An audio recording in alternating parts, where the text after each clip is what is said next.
Hi mga mami! So ngayon, samahan niyo ako at ipapakita ko sa inyo yung basic newborn essentials ng baby ko. So bumili kami ng 3 diapers. So meron kaming Pampers, Hey Tiger, and also Mousse Gear. Nakikita ko sa TikTok, maganda daw tong Mousse Gear. So hiyang daw sa kanila sa baby nila. So kaya nag-buy ako and medyo hindi siya ganun ka-pricey. So, itatry ko sa baby ko kung ano yung hiyang sa kanya. Kasi, ayoko kasi mag-hoard eh. Like, for example, bumili ako ng madami nito. Mamaya hindi kasi siya hiyang sa baby. So, sayang naman. We have here a lot of wipes. Kasi, alam mo na, pag newborn, hindi natin alam kung, yun nga, sa sinasabi ko kung hiyang ba yung baby natin. So, I have Pigyon. So, Tiny Buds. Clean Fun. And organic baby wipes. And also, bumili na rin ako sa Tiny Buds ng Sleepy Time and Stuffy Chest Stick-Ons. Nag-buy din ako nito ng Tiny Buds ng Natural Diaper Changing Spray. So, itatry ko rin siya kung okay din siya. White Black for babies. And Tiny Buds, again, for cotton buds. I'm not so sure, pero alam ko parang sa tank cleaning to. Kasi ang laki niya eh. Parang hindi siya bagay dun sa ears ng newborn baby. Pero nakalagay, it's baby cotton safety pads for ears, changing diaper. Naalala ko to nung yung kapatid ko, maliit pa, nagaganto yung mami ko. Kaya, bumili din ako nito ngayon na may baby na ako. So, ito yung pang-changing ng diaper. Maliit lang yung binili ko kasi parang mas okay ata pag small. So, pag hindi siya hiyang sa Tiny Buds ng changing spray, so, try ko tong petroleum jelly na ito naman talaga since nung baby pa ako, naalala ko ganito rin yung ginagamit sa akin ni mami. So, Cycles yung brand niya. So, tinry ko din siya kasi nakita ko to sa TikTok. Maganda din yung review. So, I'll try this one. Clean Fun. So, bumili na ako ng naka-set na siya. Like, we have here baby shampoo, baby powder, baby cologne, baby bath, and baby soap. Nasal aspirator, and silicone toothbrush. So, I have here Unilove Feeding Bottle Cleanser, and also baby laundry detergent. So, yan muna yung mga tatry ko. I have more pa dun sa kabilang house. So, ngayon, ito lang yung iniwan namin dito. Pero the rest, marami dun eh. Like, nandun yung mga baby bathtub. The rest kasi, nabili ko sa online shop like TikTok, Shopee, and Lazada. May papakita pa ako sa inyo next.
So mga mamis, isi-share ko naman sa inyo kung anong ginagamit ko dito sa belly para hindi siya magkaroon ng stretch marks.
nipple cream sa Lancino.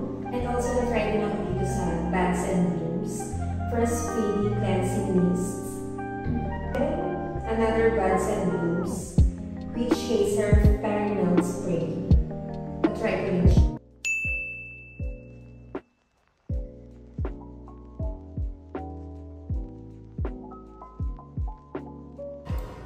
So, anong the best cake? Ako? Ikaw.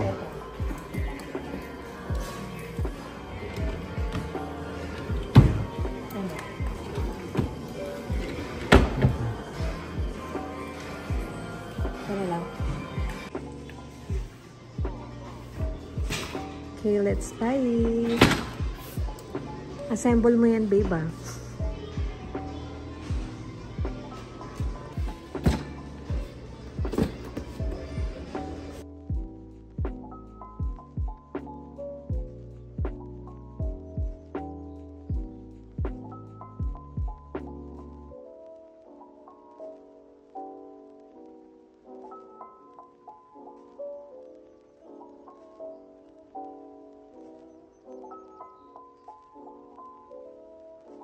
Na-wash naman natin yung mga damit ni babies, mga blankets niya, para ilalagay na natin siya sa cabinet. Natutuwa akong mag-tiklop ng mga gamit ng babies kasi ang cute mo. So tiny. Yan o. Ang ganda. Ang cute niya. So sa first row naman, meron siyang organizer basket. So ito muna yung itatry ko, si Johnson's Baby Bath for Hair and Body. Ito ang cute niya. Dito ko natutuwa. Gift to ng ate ni Eros. Ang cute.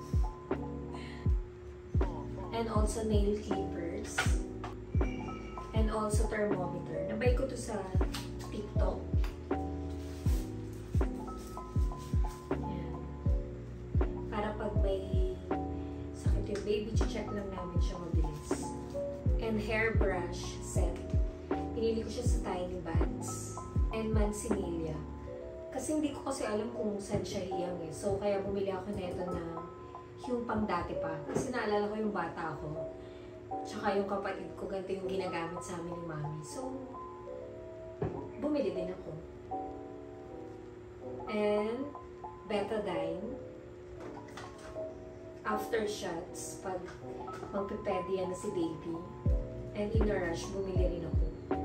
After bites, pag kinagat siya, like ng mga mosquitoes, baby oil from Tiny Baths. Ito, tinry ko din siya yung baby face cream. If ever magka-rashes din siya sa face, lalagyan ko siya kagad na. So ngayon, itryin muna natin siya sa mga affordable. Hindi naman sa panghihinayang yun, mga mami. Siyempre, kailangan din natin maging practical. So first, kung kaya naman siyang i-start muna siya sa mga ganito, like mga Tiny Baths, mga Johnson's, or yung mga hindi gano'ng kamahal na products. So why not, di ba? Pag hindi talaga siya hiyang yung baby yun, gagamitin na natin yung mga Cetaphil, Aveeno, or Mustela yung #1 recommended for the babies. Sa Shopee, 800 plus. So, ito, ang tawag dito is drying wrap bottles. So, dito may lalagay siya pagkatapos ma-sterilize. Then, nabili ko din siya sa Shopee. Gusto ko kasi yung mga transparent. So, ito na din. Alam ko, binili ito ni Eros sa TikTok. Bumili na ako ng baby bath. Tawag ni baby.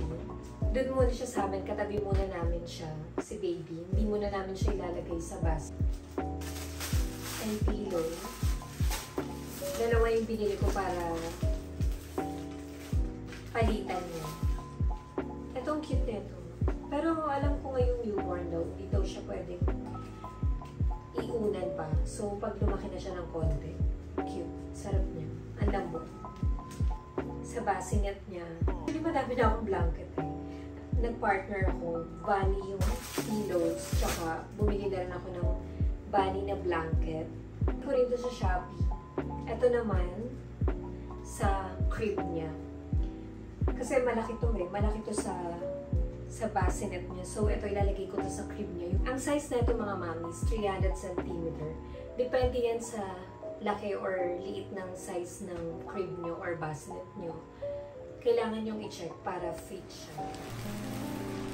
Wow! So cute. Dream wrap for Swallow.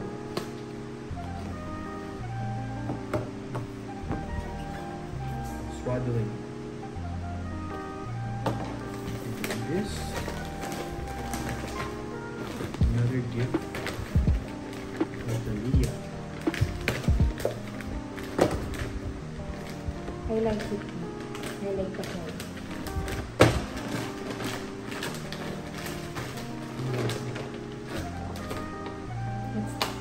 Wow, so cute. Reebok. Minis. Another Another set. of keys. Wears.